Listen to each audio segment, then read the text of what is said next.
girls still tend to be trained more with, you talked about good girl habits, which is essentially the same as like good student habits, that we get trained to try to please teachers, that we do the things that we're supposed to do, and then we wait to be recognized and we wait to get the good grades, and we're not supposed to be advocating for ourselves, although some kids and parents do. And then women, even more than men, go into the workforce with these good student habits that don't help us get ahead in an environment where power goes to the people who ask for it and advocate for it and learn how it operates.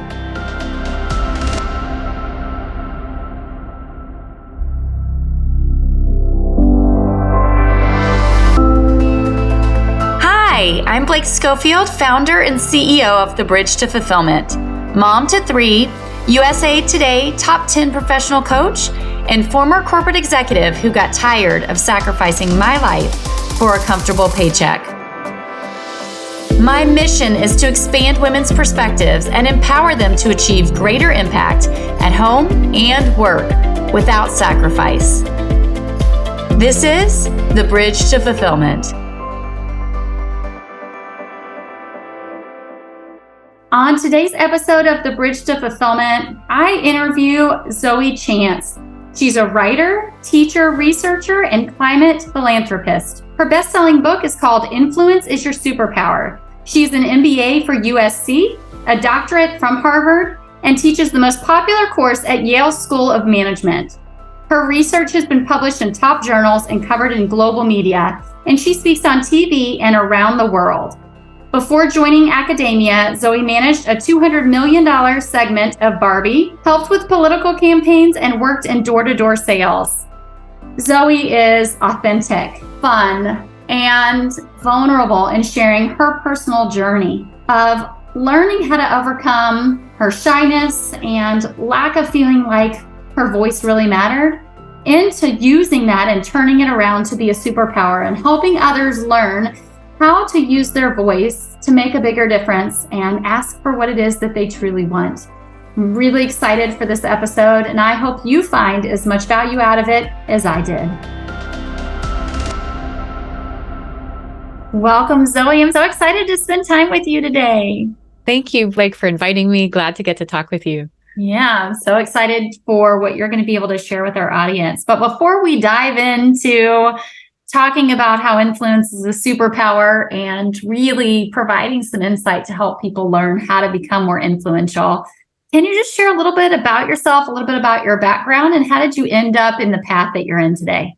Sure. I was a kid who grew up as a really shy nerd, and in a household that was kind of bohemian poor. I felt and was very uninfluential. None of the communication skills that help us be influential came naturally. So I studied this consciously and intentionally, and then being a nerd, ended up, after going into industry, going back to school and doing my PhD. And now I research and teach influence at Yale School of Management. And the book that I've recently published, Influence Is Your Superpower, is based on the course that I teach at Yale. I love it. And you went through it so quickly, but I know that there's probably pieces of gold hidden in there. I too was extremely shy as a child. In fact, my sister used to talk for me all of the time. So when she went to live with my dad and I stayed with my mom starting in 5th grade, sort of this crisis of, oh my gosh, I have to learn how to speak for myself. And I know that you and I are likely not alone in that. But beyond that, right, this period of I am shy, but then I come from an environment where I don't have people in my life who have this skill. And I'm not sitting in a situation where I can learn that. Obviously, for you, it was a process of learning. So what were the first couple of maybe signs or symptoms that you realized that the lack of understanding how to influence was actually standing in your way? I misdiagnosed the problem, where what I literally believed when I was a child was that my voice was the same frequency as the ambient sounds of the universe. And that's why people talked over me when I spoke. And I was just so shy that I spoke really, really quietly and very reluctantly. So people didn't notice me. And I ended up deciding to try out theater. And I auditioned for a play in which everyone was guaranteed a speaking role. And I knew that if I were on stage, people would have to listen to me. And that was a children's production of Aladdin. I was not Aladdin or Jasmine. I was cobbler number 3. And my one line was shoes for sale. I had a mustache and a fez. And this was the beginning of me trying out theater to be someone else in order to learn how to be comfortable being myself. And it turned out eventually that a lot of the skills that I learned through training in acting and then later directing ended up being very, very helpful for teaching, public speaking, also sales, and for me to be coaching other people on skills of influence and charisma and things like that. And I wonder, Blake, with you growing up, I don't know if your mom, you said you lived with your mom, right? Mm-hmm. And I don't know if she ended up getting remarried or if you were growing up with a single mom, but with your mission of women's empowerment being a big piece of this, as I understand it, what message did you get related to that from your mom? Yeah, it's interesting. I often talk about my mother did remarry. I'm very blessed to have 2 dads, and I'm very blessed to be able to say that.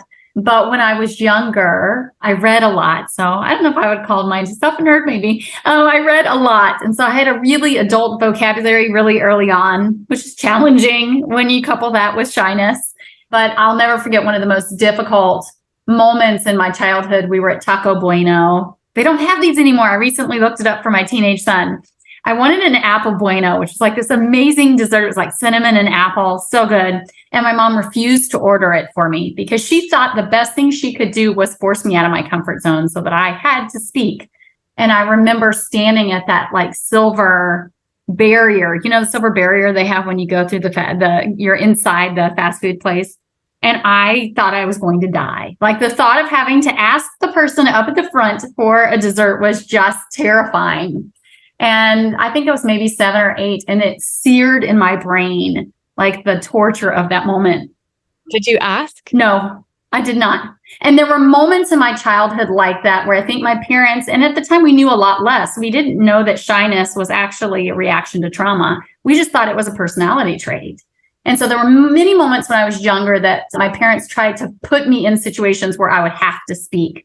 But ultimately, when I was about 10 or 11, my mom saw the leadership opportunity and she put me in an organization where I had the opportunity. I had to do speaking. You had parts, I guess, so to speak, and you would move up the ladder of these to get to be president of the organization. And you're speaking in the room, but every single person had speaking parts that you had to memorize and you had to do.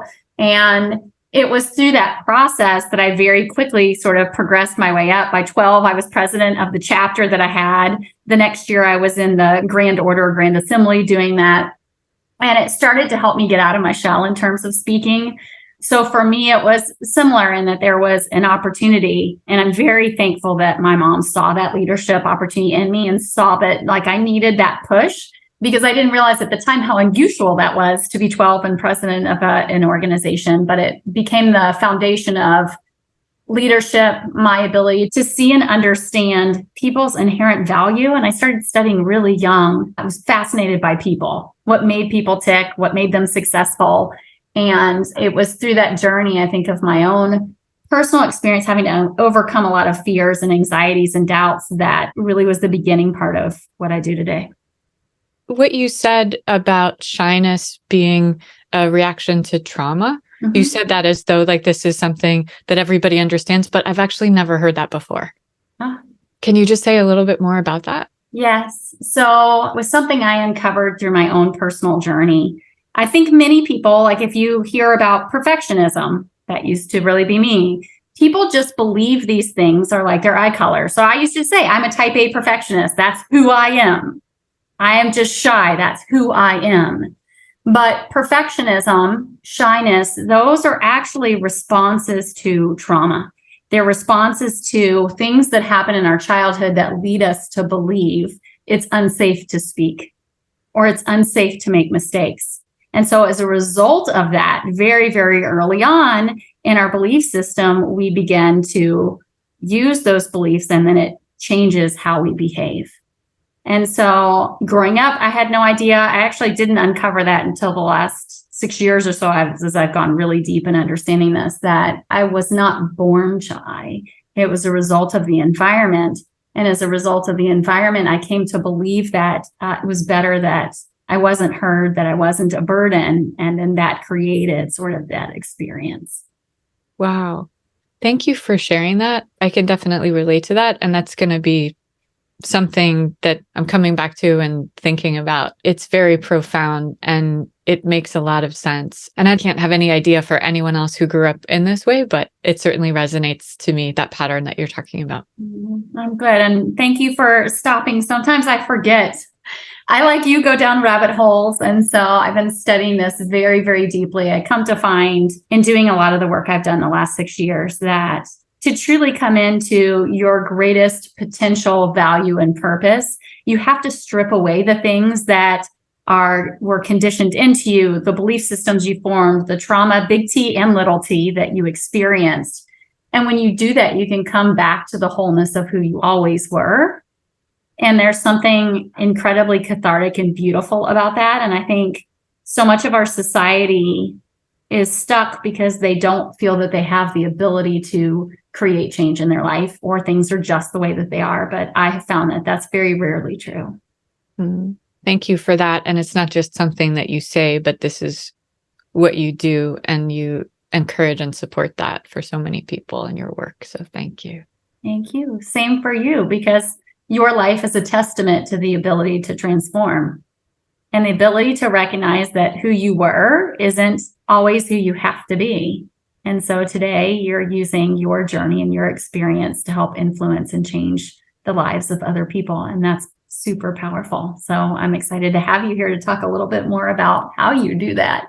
I love hearing a little bit about your journey in the arts as a way to do it. And it's interesting that back to that point, it's interesting to me that you chose to do it from a place of being someone else first, which links back what I was saying earlier about the childhood trauma. In some way that was safer, likely for you. And then through the journey, you started to see the benefits of learning the skill. So you said early on, you misperceived what it was. You thought, it was one thing, it was another. At what point did something click for you and you said, I want to learn how to be good at this? I got to have a summer camp experience between 6th and 7th grade where I grew up in Virginia, and there was a summer enrichment program at the University of Virginia that was fully funded. So anybody could get to go. And I don't know how you got invited, but it was probably through school. And this was the first time that I had ever been around a bunch of other nerdy kids. And it was only nerdy kids. And this was a nerdy summer camp where we did do outdoor stuff, but we did science and we did forensic science and intense journalism and things. And what you could do was take more classes because you loved school and you wanted to take more classes over the summer. But being in a group of kids who loved school took away all of these social pressures that I didn't know that I had been experiencing. And we weren't worried about trying to be cool with each other. And it was cool to love school. And I think it's been different now. Like, hopefully it's changing. Definitely for my daughter, it's cool to love school, at least at the school she goes to. So it's not a concern. At my school, it was not cool to love school. And I got to experience what it could feel like among these other nerds who loved school to just be a kid and just have fun and make friends and not be experiencing social judgment one way or another. So I came back and I wanted to have more of that. I wanted to have more friends. And one of the things that I did, so it was over a series of years, but one of the things I did was in 10th grade, because I loved reading so much, all throughout elementary school, I would stay in during recess and just read books with my best friend who loved reading books. But then in 10th grade, I said, I want to have friends. And so I'm not going to read books for the entire year, except whatever is assigned in English. And I freed up a lot of time in my life by not reading books because I was obsessively reading books. And that was the year that I challenged myself to learn how to make friends.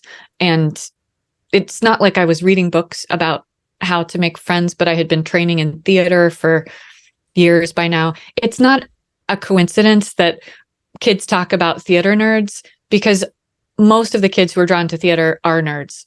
Most of them are socially awkward. And I don't mean every kid, everyone listening, I'm not saying your theater nerd kid is actually a nerd, but it is an environment that draws socially awkward people because we can feel more comfortable not having to be ourselves. And if we experience social judgment, it's not us, it's some other character. And a lot of us have learned self-expression by stepping away from ourselves and by putting ourselves in the challenging situation of being on stage and being heard and seen by other people. It's scary and can be transformative. And it's a really great basis for doing future public speaking as an adult.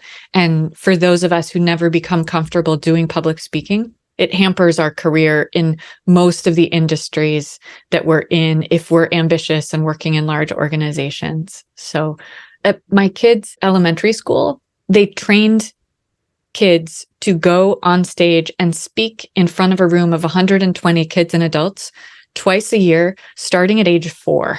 So this was all through elementary school from age 4 to 12. Every kid speaks in front of a room of kids and adults twice a year, and they make it easy. They have a microphone, they have a script, they have a teacher to whisper into their ear if they can't read the script very well. And the kids come out of this with an incredible level of confidence. So being able to speak and be listened to is something that sounds so small and it's simple, but it's much more profoundly impactful than a lot of people recognize. I completely see and hear what you're saying. And it's interesting in my work. What I consistently see is the tie of being undervalued in relationships, undervalued in your career, undervalued by your boss, often linked back to a lack of understanding about your own value, a lack of confidence in being able to speak, and often a lot of, again, fears, conditioning that we've been carrying around since our childhood that leads us to believe it's unsafe to speak up. It's unsafe to do these things. And it sounds like both that was something I overcame and you overcame. So I'm interested to hear your perspective now that you started off and you began to identify, hey, there is a safe place for me to speak. And hey, I can focus on making friends and my voice does matter.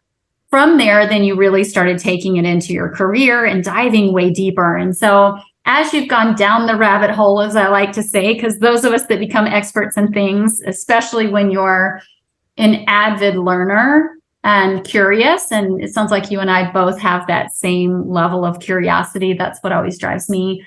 You dive deep and then you come back up and you go, oh, I see it totally differently now. What would you share with somebody who's listening today that says, I would love to become better at influencing and I don't feel like I'm good at it? Since we've started talking about really fundamental things about our psychology and self-perception, I'll just start with a finding that could help some listeners feel more comfortable about trying things out. And this is on what social scientists called the liking gap. And this is based on many experiments where strangers meet each other. And then researchers like Erica Boothby is one of the main ones who's done this work, will ask after the conversation, hey, how much did you like that person? And how much do you think they liked you? And the liking gap on average is 12%, where people like you 12% more than you realize. So for someone who doesn't feel already comfortable about this, just knowing actually you are more likable and charming and better liked than you think that you are may help with the little bit of confidence that it takes to step outside your comfort zone. And I love that your mom was pushing you to do that. And I know it might not have been always in the perfect, most graceful ways, but the intention there was so beautiful. And this is such a big thing that we can do for our children to help them take baby steps outside their comfort zone in order to expand their comfort zone. And this is what I try to do with my students. We have a series of real world challenges where we're taking baby steps and baby steps and baby steps outside our comfort zone. It's not a coincidence that students call my class doing uncomfortable things that make you a better person. I love that so much. I love that so much because all growth happens outside the comfort zone. And I think there's a quote I often say from Virginia Satir: most people prefer the certainty of misery to the misery of uncertainty. And it's that fear. Isn't that powerful? Yeah.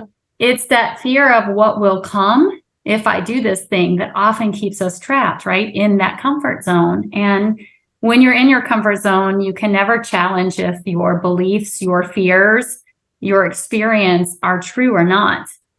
We have to be willing to take a step out or ask the question or seek feedback or put ourselves out there in order to start to challenge what we believe to be true. Yeah, absolutely. And for people who are unsure about practicing stepping outside of your comfort zone more than you already do, a ninja mindset trick with this is that you can challenge yourself to practice rejection. So if you are going out and seeking rejection, where your goal is to get rejected, trying to do or ask for something that you care about, you cannot fail. Because if you got rejected, you succeeded. And if you failed to get rejected, you got or did that thing that you wanted. And so that can take a lot of the pressure out of it. And then if you add an additional friend or group of people into the process where there's some social support, it can actually become a fun thing. It's not that it's not still scary to go out and face rejection, but it's much easier. I love that. It's such a simple way to do it. And I'll add to that, because again, most people don't understand. One of our greatest fears actually is rejection and abandonment. Comes again from childhood. So often when you are scared of having the conversation with the friend or your boss, your body actually goes into fight or flight. It thinks it's in danger. For real, like your body and your mind are like, I'm in danger. If I do this thing, something terrible is going to happen to me. And so I love the exercise that you're talking about, because what it does is it helps you experience, oh, that's not true. You mean that's not true? Like, I'm not going to die. I'm not going to die, right? Somebody rejected me and nothing bad happens. I went and had that tough conversation with my boss that I've been dreading, and he didn't fire me, right? Maybe I even got what I wanted. And so again, sometimes we have to be willing to slow down enough to recognize, what are we experiencing in this moment? So I love your exercise of like, do this and experience it, and you start to shift the experience of your life. But I would also add to that, right? Recognize and stop and ask yourself, when you're fearful of speaking up or asking for what you want or rejection, am I reacting in a way that I'm actually in danger? And then am I really, like, what's the worst thing that can happen? And when you can begin to see that your brain, as I like to say, is a liar, you can begin to start to change the trajectory of your life. That's so important. And to add on to that, I find it helpful to set the expectation that it might still be painful. So getting practice and building resilience in this way, what it does is it shortens the length of time that you feel this intense feeling of flight, scaredness, and pain. Our brain processes social rejection in the same way that it processes physical pain. And just like researchers have found in studies of physical resilience with mice and studies in the military, when we face repeated danger, it diminishes the length of our fear, but we may still have that fear. We may still have that painful experience. But when we know that it's not going to last as long, it's easier for us to go out and do that and put ourselves in the difficult situation. And then also, if we expect that it might not be comfortable still to get rejected. It might still hurt. We won't be criticizing ourselves later if it does. So good. And when you look at the key tenets for somebody to build their superpower of influence, what are the key things or the key skills that they need to learn? The first one is really just through practice and reflection, internalizing the idea that you can and you should be influential. And that if you decide not to embrace that path and that practice, the more of us who do that, the more of the world and the power in the world we leave to power-hungry people who do embrace that path. So what I see a lot is that it's the kindest people who are the most reluctant to study and practice influence, and the most selfish, greedy people have no reluctance whatsoever. So it is a collective good for us to learn and practice skills of influence. And it starts with the simplest things like asking and saying no. And I'll share just a weird counterintuitive practice about saying no. And this is the first challenge we do for class that listeners might want to practice: 24 hours of no. When you practice saying no for an entire day to every single person who asks you or invites you to do something, you get to experience that fear of rejecting somebody, having them feel this pain, the social awkwardness. Most of us are people pleasers even more than we realize. And in that position where you're the one saying no, also that they didn't kill you, fire you, die, get heartbroken, kill themselves, that it's actually okay. Everybody lives. And when you get more comfortable saying no to other people, you get more comfortable with the idea of them saying no to you. And when you're more comfortable with that, you have less fear of rejection. And so you go and you're advocating for yourself and your ideas and projects and other people in a gentler way that sparks less resistance. And what that means is that other people are more inclined to say yes to you, which started way back with you saying no to other people. So it's not an obvious trajectory, but once I explain it and then once you practice it, you become more influential by saying no. How do you feel, Blake, about saying no in your own life? It was something I struggled with very much early on. And I would say more so early on in my career. I had the perspective, and I think a lot of people who are heart-centered, care about others, want to make a difference, spend a lot of time focusing on becoming competent, doing a good job. And with that, I used to have this perspective that that meant I needed to say yes to whatever my boss wanted. Mm-hmm. And often I find that that is a very consistent pattern with so many people I work with, and not recognizing that you have the ability, I call it, to lead the leader. How can you influence others to create the change that you want to create, to remove the barriers that are in your way, to allow yourself to have the boundaries or the structure or the resources you need to be successful? And so today I have no problem at all telling people no. I recognize that every single yes I say is a no to something else. And I didn't used to realize that. I used to want to do everything because I believed that if I didn't do everything, either I would be seen as not a team player, I would be seen as incompetent, I would be seen as somebody who wasn't dedicated, I would be seen as a bad friend.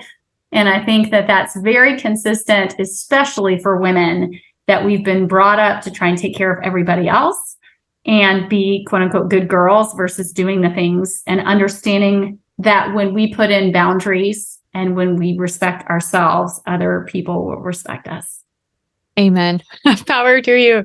Yes. Yes. And this is such a bigger burden for women than it is for men. And cultural expectations that women will say yes are higher. So people, women and men, we're more comfortable asking women when we need something. So women get asked more often, and women are not supposed to say no. And so women say yes more often. And so women take on all of these burdens of emotional labor at home and at work. so unnecessarily. So as we're practicing asking more, it's also really important to be mindful of the fact that the first person who comes to our mind when we need something is much more likely to be a woman than a man. So to second guess, who is it that we're going to ask? And there's all this male generosity that is going, it's potential that's being wasted. And there is all this female burnout that is unnecessary because we're just not realizing that we're asking women so much more and so much more often than we're asking men. Oh, I love where you're headed with this. So I'm going to ask you a couple of questions. I see this all the time, and I see a big piece of it in that women don't ask for what they want or need. And therefore, the men in their lives, whether at home or at work, can't assist them. I'm interested, since you're teaching, right, young minds, what are you seeing? And do you see that any of those things different as you're teaching your classes? And how do you talk about that from a gender standpoint? Because I think often we talk about that women are still behind in pay. Women are still clearly behind in terms of leadership positions. And a lot of people have a lot of perspectives about how to create that change. But I know it's not a simple fix. It's a lot of things. So I'm interested in your perspective and what you've learned. Absolutely not a simple fix, a lot of things. I'm heartened by the fact that the pay gap is closing and the negotiation gap is closing. So while women are less comfortable with and less likely to negotiate, there are more younger women who are doing that than their parents and grandparents did. And we still have a ways to go. And girls still tend to be trained more with, you talked about good girl habits, which is essentially the same as like good student habits, that we get trained to try to please teachers, that we do the things that we're supposed to do, and then we wait to be recognized and we wait to get the good grades, and we're not supposed to be advocating for ourselves, although some kids and parents do. And then women, even more than men, go into the workforce with these good student habits that don't help us get ahead in an environment where power goes to the people who ask for it and advocate for it and learn how it operates. And while teachers are supposed to be carefully evaluating each student and their performance, bosses are busy with their own job. It's not like it's their full-time job to mentor you for your growth. And even the best managers, the kindest and most responsive managers, are typically being reactively and reflexively helpful. So if I am waiting for the people I lead to come to me and to ask for things, and I'm helpful and I give them to the people who ask, then I'm rewarding the people who ask, who tend to be people with privilege already. And this is socioeconomic privilege or race or gender or wherever this comes from, people who are more comfortable. You know, you're a native speaker or you grew up in that country. But what happens is that the people who have less are less likely to ask. And then because of this reinforcing loop where we reward the people who ask, also then those people are trained to ask more. And we end up as good managers expanding the gap rather than shrinking it. So like I had an executive in a workshop with me recently. We were talking about this asking gap, and she said, oh my God, the person on my team who just came back from maternity leave, I ended up creating this situation that was awful of inequity where she asked, hey, my baby, it's 3-month maternity leave at their organization. She said, my baby's still not sleeping through the night. And I'm just wondering if it's possible that I could work remotely for the next month. And so her manager is like, yes, totally, of course, no problem. But then the 2 most recent people who went on parental leave said, oh my God, what are you talking about? Why didn't we get to do that? Because of course, like nobody's baby is sleeping through the night at 3 months.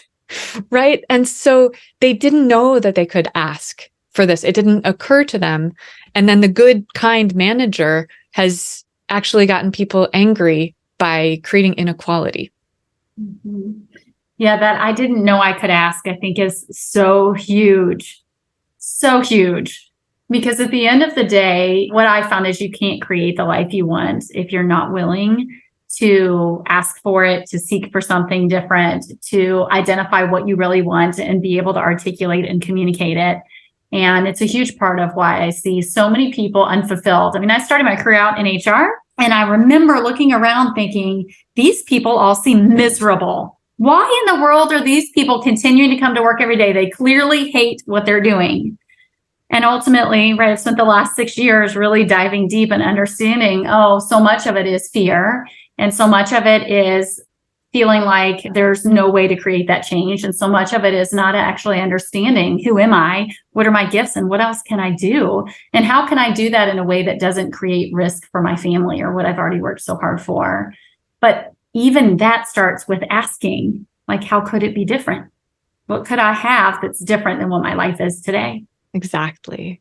What a fun conversation this has been, and such a pleasure to have you today. And I think you brought so many great, simple perspectives, simple things that our listeners can do to begin to learn to use their voice, overcome fears of rejection, and start to influence more.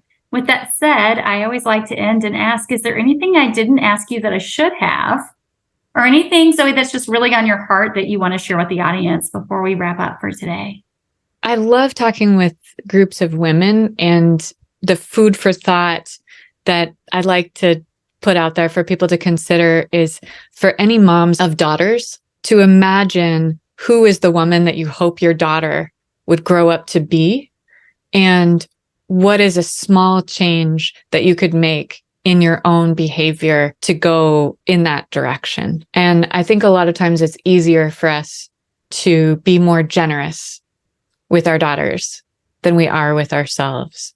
And this might be true for moms of sons and for aunts of children. So I don't mean to be restricting this idea to moms of daughters, but just when you think of someone that you love, who you would like to develop and encourage, who do you hope that they would become?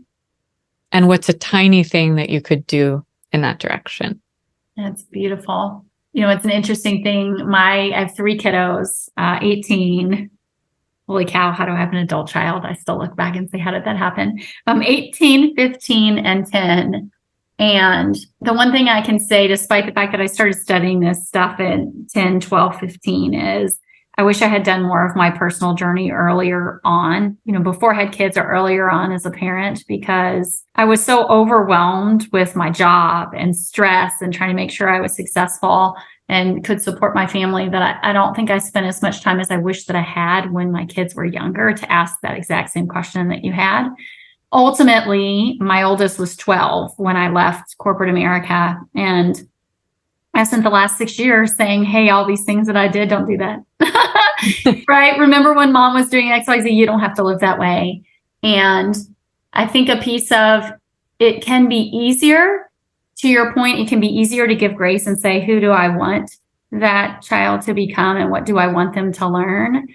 And then secondarily, I would ask, if you're willing to do that for them, are you also willing to do it for yourself? And if you're not, right, why? Because we are equally worthy of what we will do for our husbands, our children, our employees, our team. We deserve that too. And so just a beautiful thing about what is it you want for them? And then the secondary, how can I also give that to myself? Yeah. And I'd like to challenge people to even question that notion of being deserving. What if you didn't have to be deserving? What if you just let go of that idea of who is or isn't deserving and what makes somebody deserving or not? And what if you just got to be blessed? So good. So good.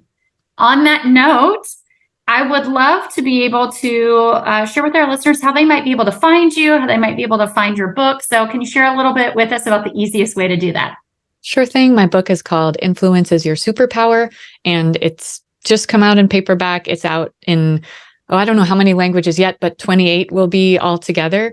So it's not difficult to find if you just look up Influence Is Your Superpower. And if you'd like to connect with me, I have a website, zoechance.com, but you can also just connect with me on LinkedIn, and I would be happy to. Zoe Chance. Wonderful. Thank you so much, Zoe. This has been such a fun conversation, and I'm excited to see how our listeners take this to move forward in their lives. Thank you, Blake, for this conversation and for the work that you do.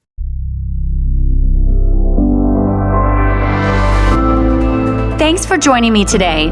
Rather than hope the grass will be greener, identify what the right next step is. We can help you do just that.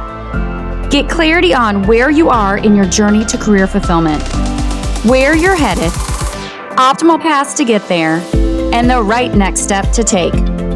Start your complimentary personalized career fulfillment plan at www.thebridgetofulfillment.com/plan. Again, you can get your personalized career fulfillment plan at thebridgetofulfillment.com/plan. Thanks again for joining and have a great week ahead.